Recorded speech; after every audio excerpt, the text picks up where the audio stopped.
నమస్తే. నమస్తే. సో మొన్న మనం మీ బుక్ విట్టి లీక్స్ గురించి మాట్లాడుకున్నాం. అందులో అతి పెద్ద టైటిల్తో కేసీఆర్ గురించి మీరు వర్ణించారు. ఒక్కసారి కేసీఆర్ మాట్లాడాడంటే ఇంకా అది నాన్ స్టాప్గా ఉంటుంది, గంటలు పడుతుంది. అండ్ ఒక్క రిపోర్టర్ ఎవరో కవర్ చేయడానికి సరిపోదు, మల్టిపుల్ జర్నలిస్టులు అందుకు కావాల్సిన అవసరం ఉంది. సో నిన్న ఒక బ్యాక్ టు బ్యాక్ లాగా 1.5 hours 2 hours ఆయన మాట్లాడి ఆ తర్వాత 30-35 మందితో మాట్లాడించి సలహాలు సూచనలు, ఈ మీటింగ్ని మీరు ఎలా అభివర్ణిస్తారు? ప్రతిపక్ష పాత్ర బ్రహ్మాండంగా పోషిస్తోంది. In a democracy opposition should be healthy. And Telangana ప్రజలు ఇచ్చిన తీర్పు ద్వారా they need a strong opposition అనేది రుజువు చేశారు. ఇక్కడ మీరు చూస్తే 2014 ఎలక్షన్స్లో యునైటెడ్ ఆంధ్రప్రదేశ్లో ఎలక్షన్స్ జరిగినా తెలంగాణ ఏర్పాటు అనే ఉద్దేశంతోనే జరిగాయి. అప్పుడు కేసీఆర్ గారికి 63 సీట్లు వచ్చినాయి. ఆయన ఆశించిన స్థాయి మెజారిటీ రాలేదు.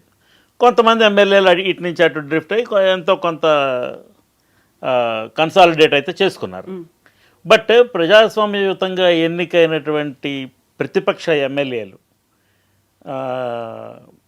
బలంగా ఉండటం అనే కార్యక్రమం గట్టిగా కొనసాగింది. 63 సీట్లే వారికి వచ్చాయి కాబట్టి ఆయన దగ్గర ఒక 10 మందో 15 మందో 20 మందో జాయిన్ అయినా still opposition was very strong. So and ప్రభుత్వంలోకి వాళ్ళు సెటిల్ అవ్వడానికి కొంత టైం పట్టింది. కొత్త రాష్ట్రం ఎలాగా ఉంటే బాగుంటుంది అనేది ఆయన అంతకు ముందు నుంచే ప్రణాళికలు రచించుకున్న మాట వాస్తవం. ఆయన దానిలో దాన్ని ఇంప్లిమెంట్ చేసే ప్రాసెస్లో ఎంత దూరం they took a long time. వెంటనే ఏదో మొదటి 6 నెలల్లోనో సంవత్సరంలోనో సెటిల్ అయిన వ్యవహారం ఏం కాదు. దాదాపుగా 1.5-2 ఏళ్ళు పట్టింది ప్రభుత్వం తాలూకా అనుపాలనలు అర్థం చేసుకోవడానికి. ఎందుకంటే ఆయన ప్రభుత్వంలో కూడా ముఖ్యమంత్రి గారు, తర్వాత హరీష్ రావు గారు, పోచారం శ్రీనివాసరెడ్డి గారు ఇలాంటి వాళ్ళు కొంతమంది తప్ప ఎక్కువ మందికి ప్రభుత్వంలో అనుభవం ఉన్న వాళ్ళు కారు. ఇప్పుడు కేటీఆర్ గారు ఫస్ట్ టైం వచ్చారు అది మంత్రిగా. బట్ దెన్ స్లోగా యాజ్ ది టైం పాస్డ్ వాళ్ళు they picked up ropes and they started doing the governance. మీకు పెద్ద పెద్ద స్కీమ్స్ ఆలోచన చేయడం, పెద్ద స్కీమ్స్ని ఇంప్లిమెంట్ చేయటం, ఇవన్నీ కూడా 2017-18 కాలంలో జరిగిన తర్వాత it's all work in progress. Over night ఏది చేసి లేరు. ఇప్పుడు ఫర్ ఎగ్జాంపుల్ రైతు బంధు ఆలోచన చేశారు. అప్పుడు 4,000 రూపాయలు పెర్ ఏకర్ పెర్ సీజన్ అట్లా ఇస్తామన్నారు. అది కొంత దూరం ముందుకు వెళ్ళింది. ఇప్పుడు దాంట్లో కూడా ఉండే ఇబ్బందులు ఉండినాయి. అందరికీ వస్తున్నదా, కొందరికే వస్తుందా, రైతు బంధు పడిందా లేదా, ఎన్నాళ్ళు పడుతుంది. రైతు బంధు పడడం అంటే వీఆర్ గివింగ్ రైతు బంధు అని అనౌన్స్ చేస్తే వెంటనే రేపు అందరికీ పడిపోదు. It's time taking process. వాళ్ళు ఏదో ఇన్ని ఏకర్స్ ఉన్న వాళ్ళకి మొదటిసారి, ఇన్ని ఏకర్స్ ఉన్న వాళ్ళకి రెండోసారి, ఇలా విడతలుగా ఇచ్చినప్పుడు మొదటిసారి అందరికీ పడిందంటే ఏమైనా ఇబ్బందులు ఉంటే, ప్రాక్టికల్ ఇబ్బందులు ఉంటే official machinery was asked to rectify those things. So ఇలాగా అట్లనే కాళేశ్వరం ప్రాజెక్ట్ ఆలోచన చేశారు. తర్వాత ఏదో కళ్యాణ లక్ష్మి, షాదీ ముబారక్, కేసీఆర్ కిట్స్, ఇలా చాలా ఆలోచన చేసి చాలా వాటిని ఇంప్లిమెంట్ చేశారు. చేసిన తర్వాత నెక్స్ట్ మళ్ళీ తన గవర్నెన్స్ ప్లాంక్ మీద ఆయన ఎన్నికలకు వెళ్ళారు 2018లో. ఒక 6 నెలల ఎలక్షన్ ముందుకు జరిపించుకొని వెళ్ళారు. ఎందుకంటే ఆయనకుండే రాజకీయ సమీకరణాల దృష్ట్యా, రాజకీయ ఈక్వేషన్స్ దృష్ట్యా పార్లమెంటుతో కలిసి ఎన్నికలకు వెళ్తే ఆయనకు రావాల్సిన అడ్వాంటేజ్ రాదన్న ఉద్దేశంతో మళ్ళీ కొంచెం ఎర్లీగా ఎలక్షన్ అసెంబ్లీ రద్దు చేసుకున్నారు. సెప్టెంబర్లో రద్దు చేసుకుని వాళ్ళు అక్టోబర్లో ఎలక్షన్కి వెళ్దాం అనుకున్నారు. But election commission delayed it by 3 more months and డిసెంబర్కి ఎన్నికలు అయినాయి. అండ్ మళ్ళీ అధికారంలోకి వచ్చారు. సారి వచ్చినప్పుడు people have given proper mandate in favour of TRS. ఆయనకి అధికారం కట్టబెట్టారు. 88 సీట్లు వచ్చాయి. 88 సీట్లు వచ్చినప్పుడు అక్కడికి దాన్ని ఆపి తన పరిపాలన, తను ఏమేమి ప్రాజెక్ట్స్ పీపుల్కి ప్రామిస్ చేశారో, ఏమేమి స్కీమ్స్ ప్రామిస్ చేశారో వాటన్నింటినీ ఆయన ఇంప్లిమెంట్ చేసే కార్యక్రమం ఎలాగో చేస్తున్నారు. కాబట్టి he did not have to go for shopping off some more MLAs. కానీ ఆయన ఏం చేశారు, 14 మంది ఎమ్మెల్యేలని వేరే పార్టీల నుంచి చేర్చుకున్నారు. వాళ్ళంతటి వాళ్ళు వచ్చారు. చేర్చుకుంటే కదా వచ్చేది ఎవరన్నా. రావాలని చాలామందికి ఉండొచ్చు, చేర్చుకోవాలి కూడా కదా. సో చేర్చుకోవటం వల్ల కాంగ్రెస్ ప్రధాన ప్రతిపక్ష హోదా కూడా కోల్పోయింది. కాంగ్రెస్ ఫ్లోర్ లీడర్ భట్టి విక్రమార్క గారికి ప్రధాన ప్రతిపక్ష నాయకుడు హోదా రాలేదు. ఇది పరిస్థితి. సో 88 102 అయింది. 5 సంవత్సరాలు గవర్నెన్స్ చేశారు. 5 సంవత్సరాలు గవర్నెన్స్ చేసిన దాంట్లో పీపుల్ స్టార్టెడ్ అబ్జర్వింగ్ ఎలాగా పరిపాలిస్తున్నారు, వాళ్ళకి కావాల్సిన స్కీమ్స్ వస్తున్నాయా లేదా, పరిపాలనలో ఏమేమి సౌలభ్యాలు ఉన్నాయి, ఏమేమి అడ్వాంటేజెస్ ఉన్నాయి కేసీఆర్ ఉండటం వల్ల, ఏమేమి డిసడ్వాంటేజెస్ వస్తున్నాయనే ఒక ఆలోచన ఒకటైతే మొదలైంది. రేవంత్ రెడ్డి గారు కాంగ్రెస్ పార్టీలో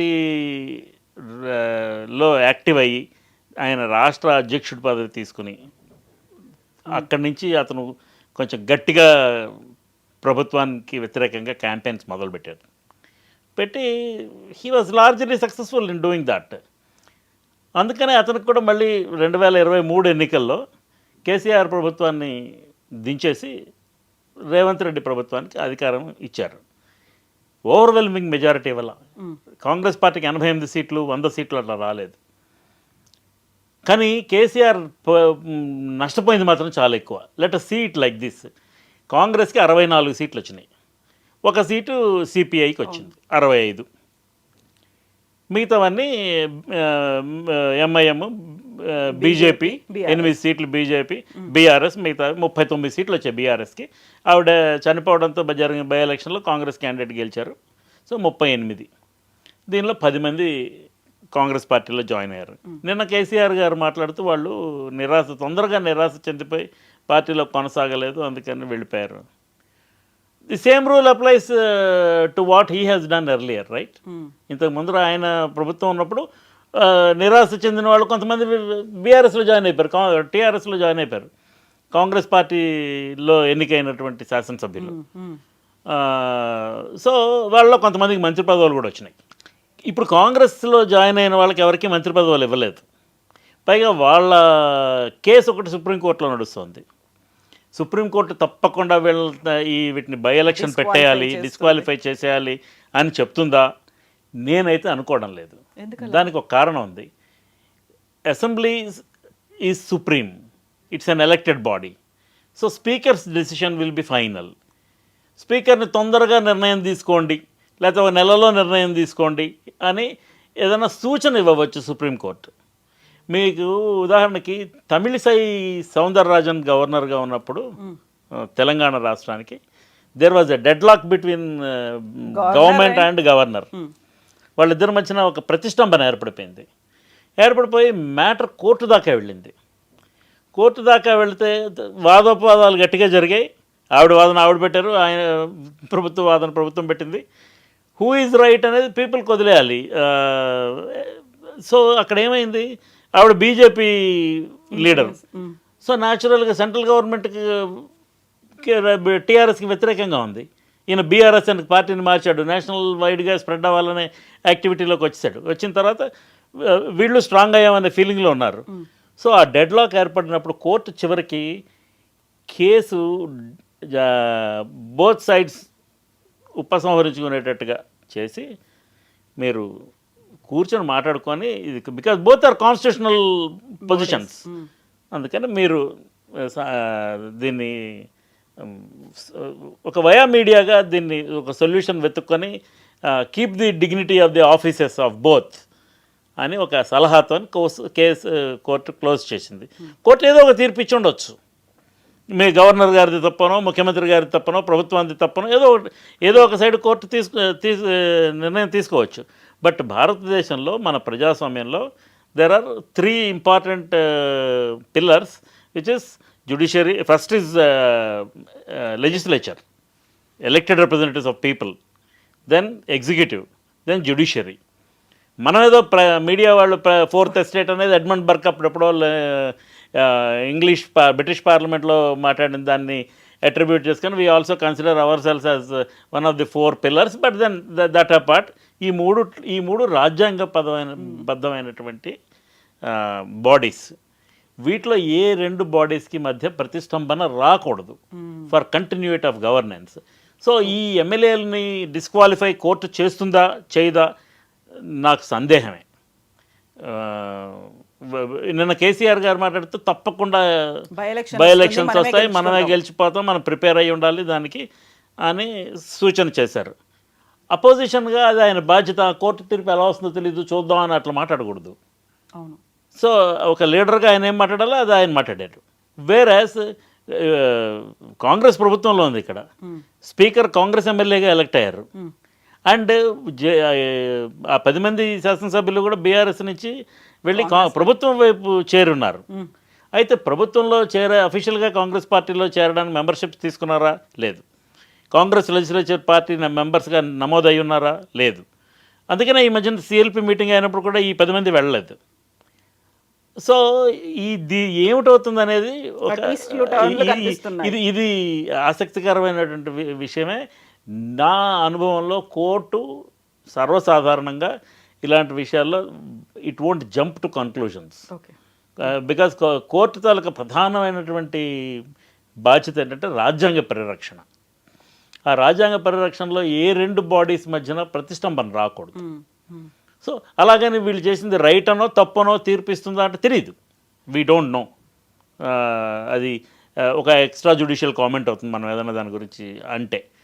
వస్తుందని ఆశించడం వీళ్ళ తప్పు కాదు, వీళ్ళకి ఫేవరబుల్గా జడ్జిమెంట్ వస్తుంది, 10 మంది ఎమ్మెల్యేలు వాళ్ళ పదవులు కోల్పోతారు, మళ్ళీ ఎలక్షన్ వస్తుంది అనేది ప్రతిపక్షం ఆశాభావం వ్యక్తం చేయడం తప్పు కాదు.